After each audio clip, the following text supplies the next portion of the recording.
Alors maintenant, si on a bien compris ce qu'on a dit précédemment, si une personne vous pose la question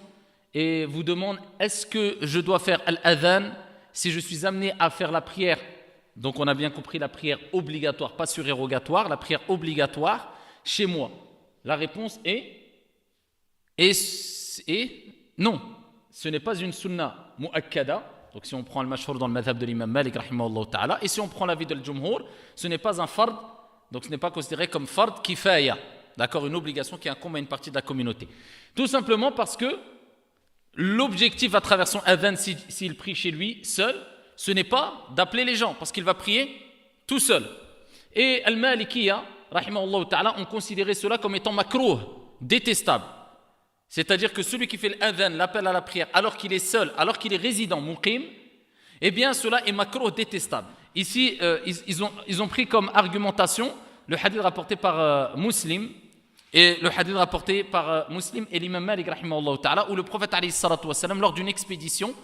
et il était en compagnie de Bilal, et Bilal faisait partie des compagnons qui faisaient l'appel à la prière, et ils ne se sont pas réveillés afin d'accomplir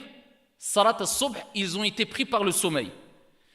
Et tout en sachant que Bilal était parmi les compagnons qui faisaient l'appel à la prière, le prophète alayhi salatu wassalam n'a pas ordonné à Bilal de faire l'appel à la prière alors qu'il n'avait pas accompli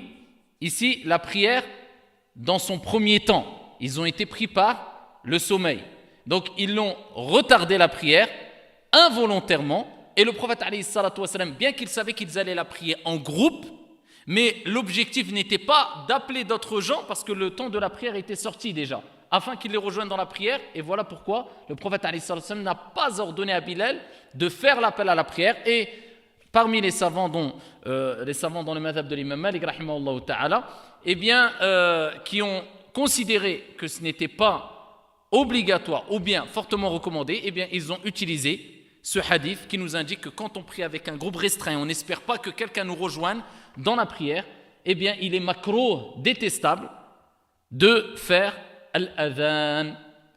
Et dans certains cas, l'adhan, il est obligatoire, donc si on prend le hukm, le jugement qui est fard kifaya, et dans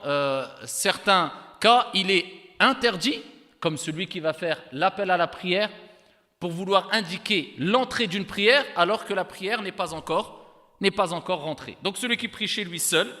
dans le madhab de l'imam Malik rahimahullah ta'ala, ou bien avec un groupe, dans un endroit où il n'espère pas que quelqu'un les rejoigne dans la prière, et il est résident, muqim, eh bien à ce moment-là,